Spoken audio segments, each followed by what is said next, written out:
네. 자, 기력 회복 효과를 보려면 이렇게 드세요. 어떻게 먹으면 될까요? 정답은요. 말려서 드세요. 김범택 교수님, 말려서 먹으면 더 좋은가 봐요. 네, 맞습니다.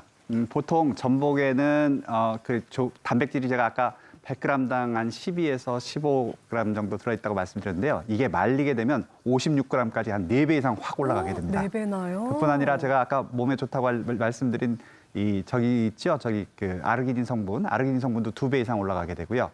또 타우린 성분이 이제 겉에 나오게 돼요. 보통 오징어나 문어 같은 거 말리시면 겉에 하얀 게 들러붙지 않습니까? 그거를 전복도 똑같이 쪄가지고 이렇게 말리게 되면 하얀 성분이 나와요. 그게 바로 타우린 성분이거든요. 그래서 아까 말씀드린 대로 타우린 성분은 콜레스테롤을 떨어뜨려주고 간을 보호해주고 그다음에 또 혈액순환을 좋게 해주고 또 신장 기능을 좋게 해주고 눈도 좋아지게 해주고 또 간을 보호해주는 효과가 있기 때문에 이런 타우린 성분을 잘 드시기 위해서는 이렇게 말려서 드시면 좋습니다.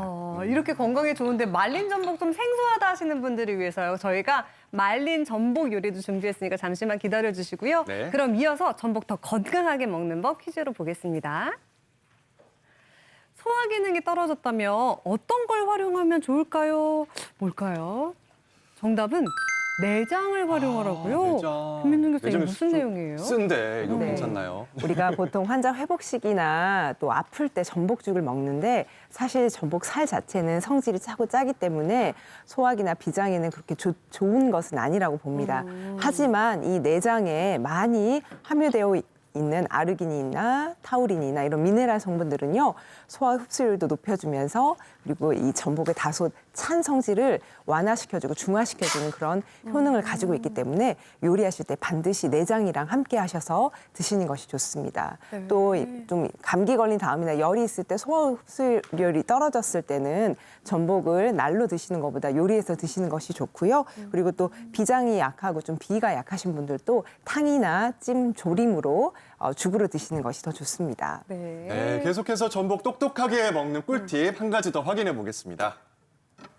몸이 차다면 이렇게 드세요. 어떻게 먹으면 좋을까요? 정답은요. 양을 줄여서 드세요. 김민정 교수님. 네, 전복은 사실 성질이 좀 서늘합니다. 그렇기 때문에 평소에 몸이 찬 분들이 전복을 너무 많이 드시게 된다면 복통 설사, 그다음에 알레르기 반응이 올라올 수도 있습니다. 그래서 한의서에 보면은 전복을 너무 많이 먹고 체한 경우에는 칡뿌리를 같이 먹어라라는 치료법이 나오기도 합니다. 그렇기 때문에 이 찬 성질을 좀 완화하기 위해서 따뜻한 성질의 닭고기라든지 마늘, 참깨와 같이 요리해서 드시는 것이 더 좋습니다. 네, 방금 전에 뭐 참깨, 마늘, 칡뿌리 같은 얘기를 해주셨는데요. 또 전복이랑 함께 먹으면 궁합이 좋은 식품들 뭔가요, 김범택 교수님?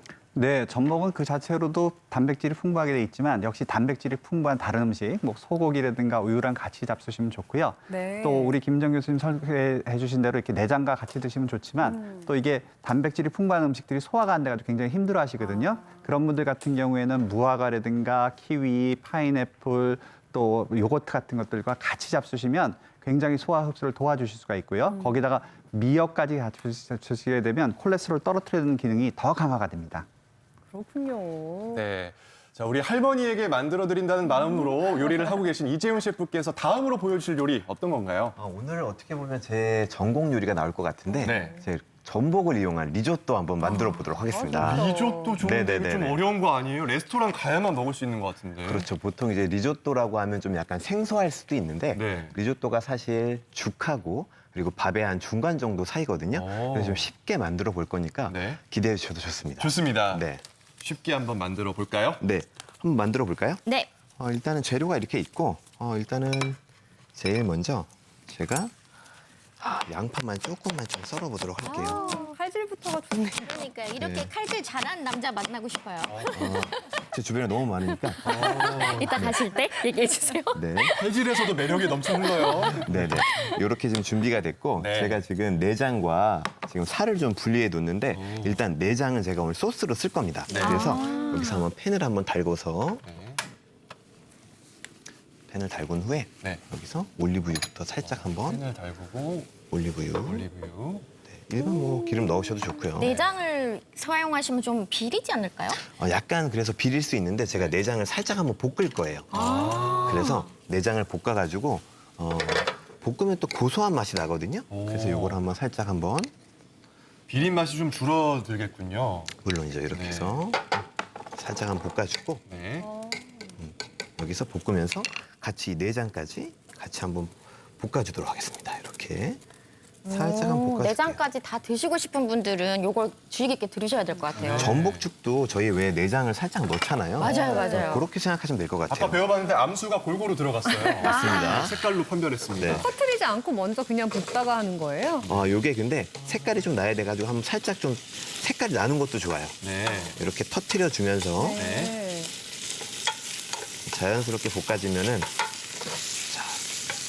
자 여기에다가 준비되어진 바지락살도 좀 넣어주고요. 네. 바지락살도 넣어주고 그리고 오늘 또 전복이 메인이니까 네. 전복도 좀 이렇게 좀 넣어주도록 전복 하겠습니다. 써는 모습. 아우. 이야, 이렇게 또. 아우.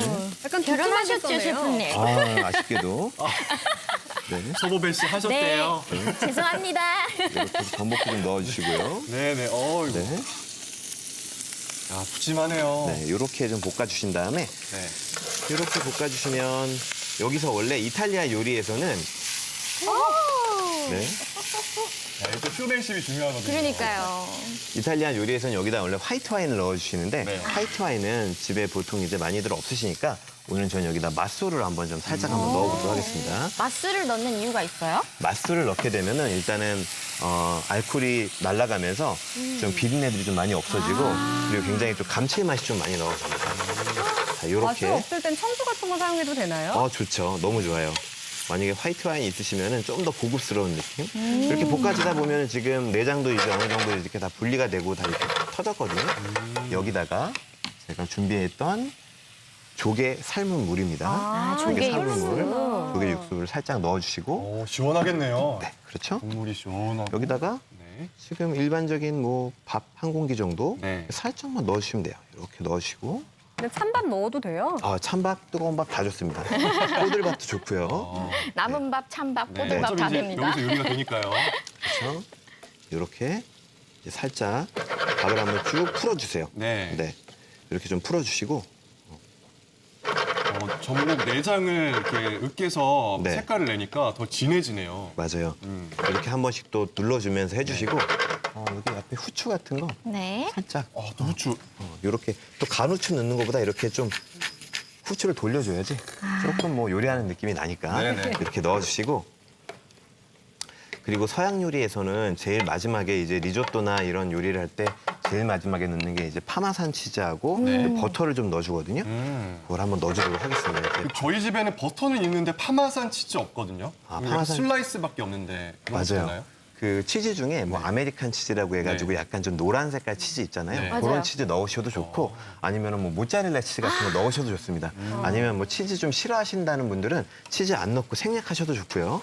자, 이제 이렇게 밥이 이제 맛있게 다 풀어졌거든요. 모양이 풀어진 나와요. 밥에다가 더 버터. 풍미를 더 내주기 위해서 여기다가 버터를 2스푼 정도 이렇게 넣어주시고 자, 그리고 여기다가 오늘은 제가 준비했던 파마산 치즈 2스푼 정도 넣어주세요. 맛있겠다. 아우, 네, 또 이제- 이탈리아 온 것 같네요. 네, 이거 들어가니까 확실히 양식 느낌 납니다. 네. 아, 요거 드시면 이제 굉장히 또 이제 이국적인 한 끼가 될 겁니다. 버터와 치즈가 들어가니까 바로 죽처럼 바뀌었어요. 맞아요. 아까 그래서 제가 말씀드린 것처럼 죽하고 밥의 한 중간 정도의 느낌이 나오는데 네. 그래서 이제 완성이 됐습니다. 이제 전복죽도 아닌 것 같고 그리고 약간 색감이 녹색 비슷하게 좀 났죠. 요거를 접시에다가 이렇게 담아주시고 아니 이렇게 쉬우면 우리 셰프님 식당 안 가도 되겠다, 그죠? 그래서 오늘 안 올까? 손맛이 다르죠, 서우배 씨. 누가 또 하느냐가 중요하지 않겠습니까? 자, 요렇게 네. 리조또가 완성됐고 여기 뭐 집에 허브 같은 거 이런 것들이 있으면 네. 제가 또 양식 셰프니까 이런 레디시라고 하는 서양 무 같은 거 있거든요.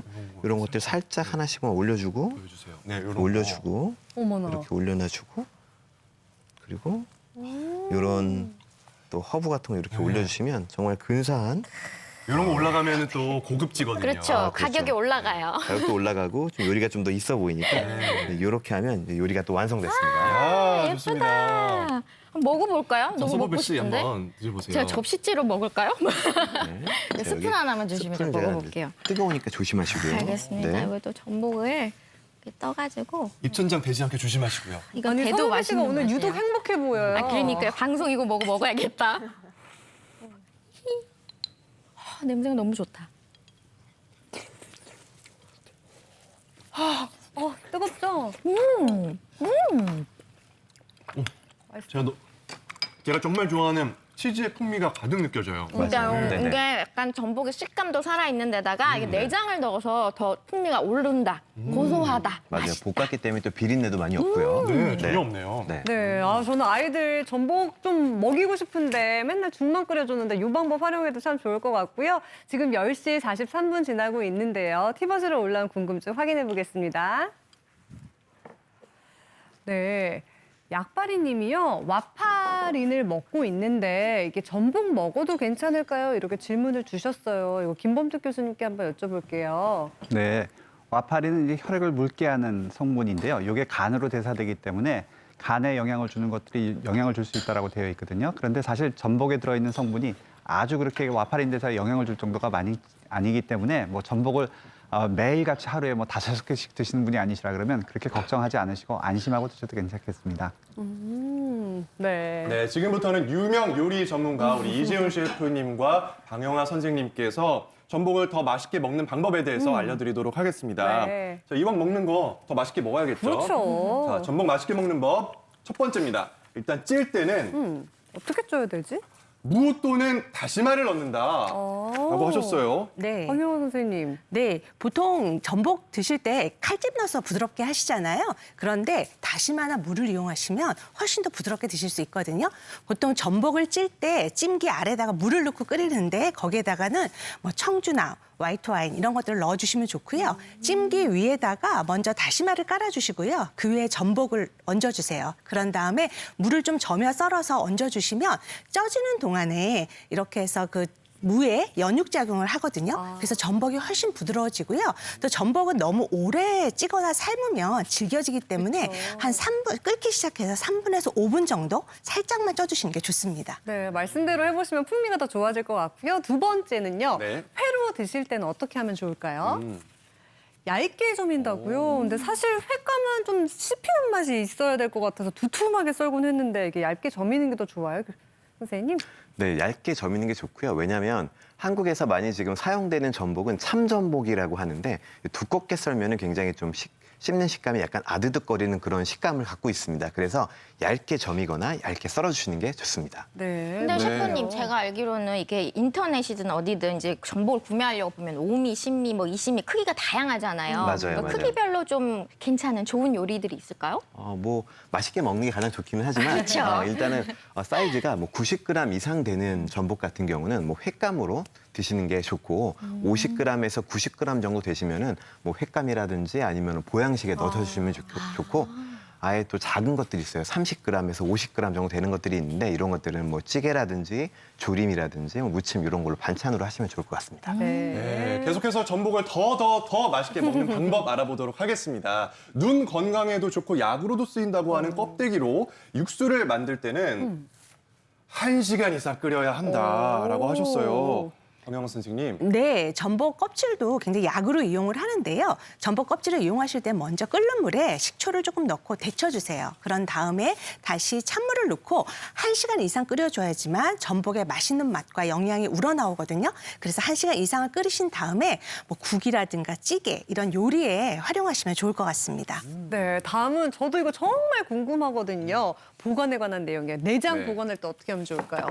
물과 함께 갈아서 냉동 보관하라고요, 셰프님? 맞습니다. 지금 전복이 들어오면은 내장하고 그리고 살을 좀 분리를 해주신 다음에 살아있는 전복 같은 경우는 냉장고에서 한 3일 정도는 신선하게 보관할 수 있는데 시간이 지나면 전복이 또 죽게 되거든요. 그래서 분리를 하신 다음에 물과 같이 얼려주시면 좋습니다. 왜 물과 같이 왜 얼리냐면 물과 같이 얼리게 되면은 전복의 살도 더 신선하게 그리고 깔끔하게 보관할 수 있습니다. 네, 우리 요리 전문가 두 분이 추천하는 전복 맛있게 먹는 꿀팁 마지막입니다.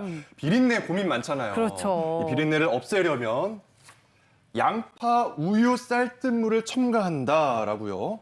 네, 그 전복의 약간 비릿한 맛은요, 양파를 첨가하면 좀 없애주기도 하고요. 보통 쌀뜨물로 씻으면 쌀뜨물의 성분이 그 비릿한 맛을 없애주거든요. 또 여기에다가 또 우유 같은 경우는 우유의 그 성분이 비릿한 맛을 잡아주는 그런 역할을 하기 때문에 전복을 씻으실 때는 쌀뜨물을 이용하시면 좋을 것 같고요. 요리를 하실 때는 우유나 그리고 양파 같은 거를 같이 첨가해서 요리하시면 좋을 것 같습니다.